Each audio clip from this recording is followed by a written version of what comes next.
Thank you, everybody, for coming to the College Football Betting with Aaron Torres YouTube channel. If you could do me a quick favor, see that little subscribe button at the bottom of the screen. Go ahead, click that subscribe button. It helps our channel grow. It helps our audience grow. I appreciate it more than you know as we're talking college football on this channel year-round.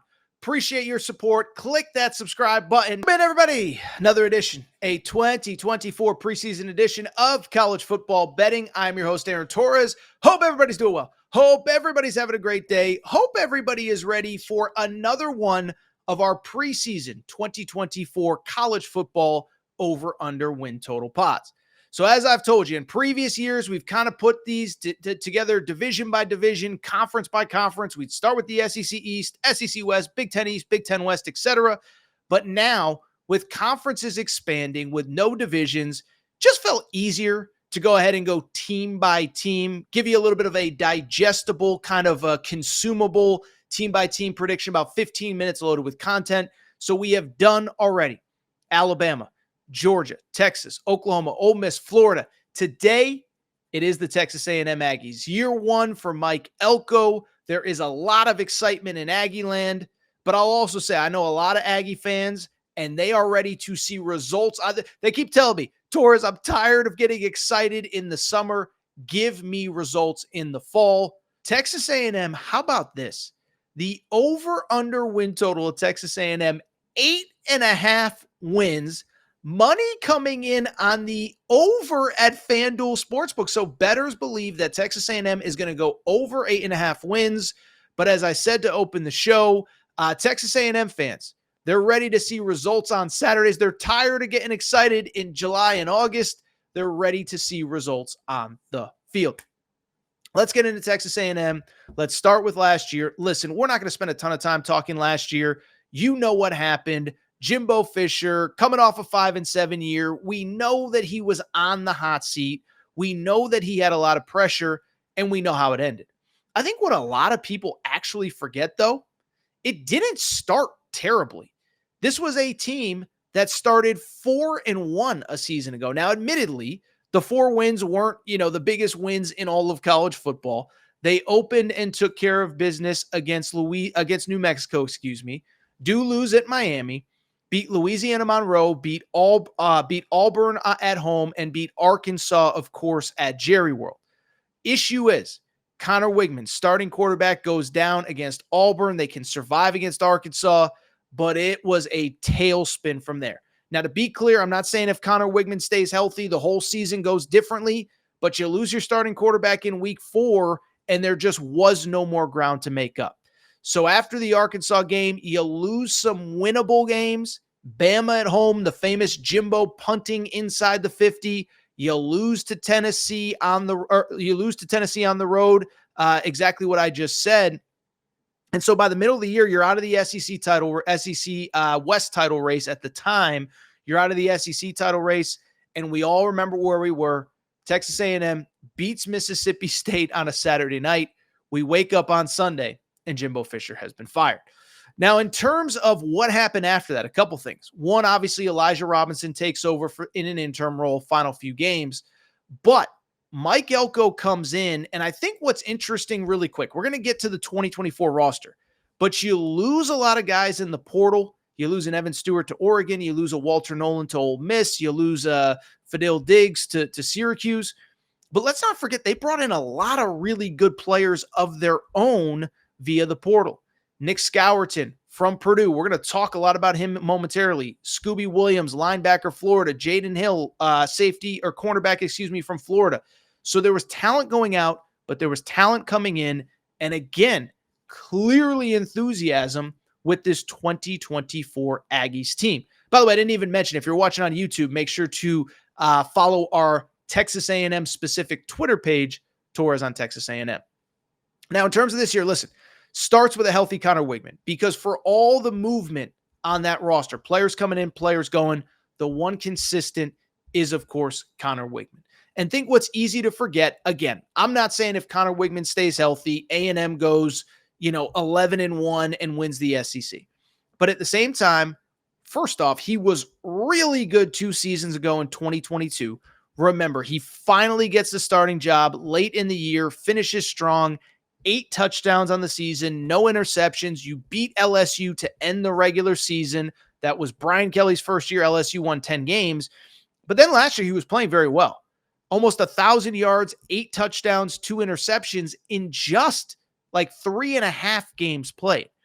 So I'm excited about Connor Wigman healthy. I'm excited with this new system. Colin Klein is in as the offensive coordinator. And let's make no mistake, players coming in, players coming out. There's still a lot of talent in Aggie land. The running back room may be as deep as anybody in college football, okay? Maury Daniels is back, 532 yards, 6 touchdowns a year ago, over 5 yards per carry. Le'Veon Moss comes back, 5 touchdowns a year ago, right around 500 yards. And then Reuben Owens was the former number 1 running back in America who had 3 touchdowns last year as a true freshman. Wide receiver room, you do lose Aniyah Smith, you do lose Evan Stewart, but you bring back a couple nice pieces. The Walker kid was really good for them last year, 35 catches, 590 yards. Noah Thomas, that big-bodied wide receiver, 29 catches, 5 TDs. Moose Muhammad, 27 catches, 2 touchdowns a year ago. And oh, by the way, Donovan Green is pretty good at the tight end position as well. O-line, look, we all know it's got to be better. There's been a lot of players coming in and out. There's been a lot of turnover at that position. Good news is 3 starters come back. Bad news is they were not good enough. 94th nationally in pass blocking, 91st in run blocking, according to PFF. You got to be better. You got to be more consistent. Again, Mike Elko, we think, is going to bring that toughness. And oh, by the way, Colin Klein hopefully building a system to kind of accentuate all these pieces that they are inheriting. Defense, it's kind of the same as what I just said with the offense. On the one hand, pretty solid across the board. Listen, solid in terms of, giving up, pretty good against the run, pretty good against the pass, top 20 nationally, actually, in both categories. The problem is you still gave up 22.5 points per game, which was 34th nationally. So top 20 run offense, top 20 top 20. Let me start over. Let me just start over with the whole defense because this is terrible, okay? So the defense, it's kind of the same as the offense. It was good, but not good enough. And the bottom line is really you lost a lot, but there's still a lot of talent there. So as I said, and I know we're starting over here, just pretend that first part didn't happen. Walter Nolan's gone. Fadil Diggs is gone. Couple guys went pro. But at the same time, there is still plenty of talent. And what's weird, and this was the point I was trying to make before I got tripped up, you had a top 20 run defense, a top 20 pass defense, but you were like fringe top 35 nationally in scoring defense. So you got to be better. The good news is you got dudes and you got the coach, right? Mike Elko, I know he's not technically the defensive coordinator, but listen, I've talked about it on the Aaron Torres pod. Go back and look at Jimbo Fisher's track record with Mike Elko as the defensive coordinator and when Mike Elko left. It was all 8 and 9 win seasons when Mike Elko was there. Immediately goes to 5 and 7. Immediately goes to whatever it was last year when Jimbo Fisher got fired. So Mike Elko is going to spearhead that defense. Obviously, listen, it's going to be, he's not going to be the only one, but I like having him in charge of that bad boy. Okay. In terms of the talent, Nick Scourton's the name to know. I mentioned him earlier, a transfer from Purdue, originally from College Station. How about this? I don't know how many people know this. This is a kid who finished with 15 TFLs, 10 sacks a year ago at Purdue. He led the Big Ten in sacks. So all those great defensive linemen at Michigan, all those great defensive linemen at Ohio State, Penn State had a top 5 defense nationally. Nick Scourton led the Big Ten in sacks and was top 10 nationally with 10 overall. You also bring back an important piece in Shamar Turner, 10.5 TFLs, 4 sacks. Shamar Turner, saw him at SEC Media Days. Just think he's a great representative of that university. Shamar Stewart comes back as well. He's one of the remaining guys from that 2022 recruiting class, 5-star. Torian York, Scooby Williams kind of headline the linebacker group. Scooby Williams, 53 tackles, 4 TFLs at Florida. And then the secondary got a lot of playmakers in what should be an intriguing 4-2-5 defense. Jaden Hill, another transfer from Florida. 39 tackles, 4 tackles for loss last year. BJ Mays, very good player from UAB. And then a couple of intriguing returnees. Tyreek Chappelle, Bryce Anderson, who had 7 TFLs last year as a defensive back, and Jared Kerr, a guy that I liked. He was kind of one of these really underrated players coming in. Every time I saw him, he was flying all over the field and thought he was pretty good. Now, when it comes to A&M, we've talked about the personnel, but the part that matters, the part that's important, the schedule is kind of, listen, I get that by SEC standards, there is no such thing as an easy schedule, especially in this new era. But I'll say this for A&M. This schedule that they have in 2024 is about as easy as it gets. Now, on paper, it doesn't look easy, right? They open with Notre Dame. Week 3, they're at Florida. I know Florida's a little bit down, but at the same time, Florida ain't the Florida. Steve Spurrier ain't walking through that door. Urban Meyer's not walking through that door. So if you beat Notre Dame, 4-0 to start is off the table. 5-0 is not off the table because your second SEC game is Arkansas at Jerry World. Beyond that, look at the schedule. If you look at it really closely, it's not just about who's on the schedule, but who's not on it. You know, A&M is one of only 2 teams that doesn't play Georgia or Alabama this year. No Georgia, no Alabama. Arkansas is the only other one. And also, on top of that, here are some of the other teams that Texas A&M does not play in 2024. They don't play Georgia and Alabama, as I said. They don't play Tennessee. They don't play Ole Miss. They don't play Oklahoma. Oh, by the way, of the good teams in the league that they play Texas at home. You don't think that is going to be maybe the craziest environment in college football this year? Texas going to Texas A&M after being in the same conference for a century and then breaking up about 10 years ago. Oh, by the way, LSU in College Station. What did I just say? The last time LSU played at Texas A&M won. Missouri, good team this year at College Station. Notre Dame out of conference at College Station. And so you look at the schedule. You miss probably about 4 or so teams that are going to start in the top 25 with Alabama, Georgia, Ole Miss, Oklahoma, Tennessee. That's probably 5 teams. Now, we're recording before the top 25. The AP comes out. But at the same time, there's going to be 7 or 8 SEC teams in there. You miss 5 of them. Alabama, Georgia, Ole Miss are going to be in the top 10. I think Oklahoma and Tennessee are going to be ranked. So you miss those teams. You get probably your 4 toughest games at home: Notre Dame, Texas, Missouri, LSU. And then your 4 road games in the league: at Florida, at Mississippi State, at South Carolina, at Auburn. Not saying it's easy. Auburn is always tough. Kirby Smart said it's one of the toughest places in college football to play.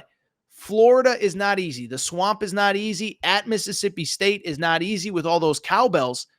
But look at the preseason standings.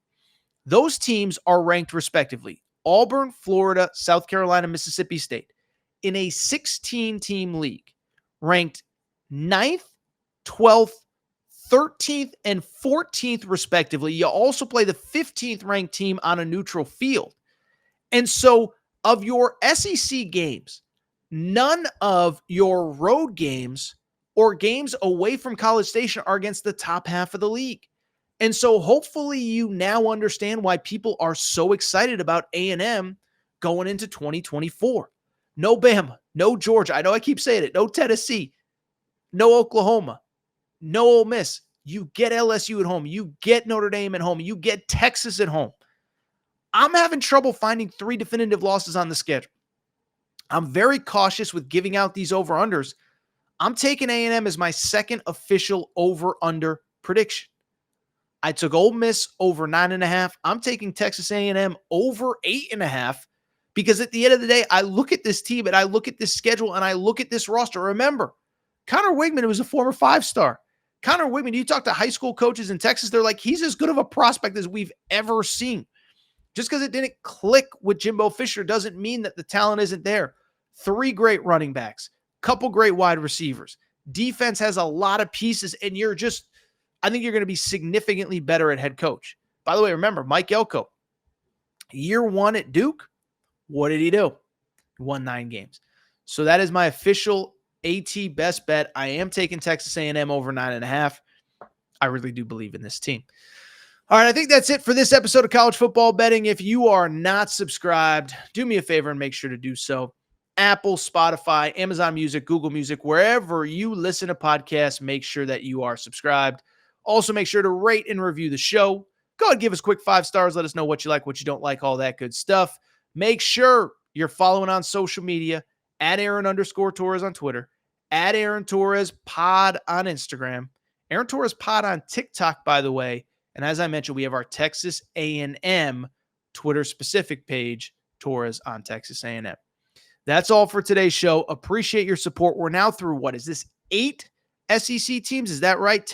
We have Alabama, Georgia, Texas, Oklahoma, Ole Miss, Florida, A&M. That's 7 of 16 SEC teams. We will be back.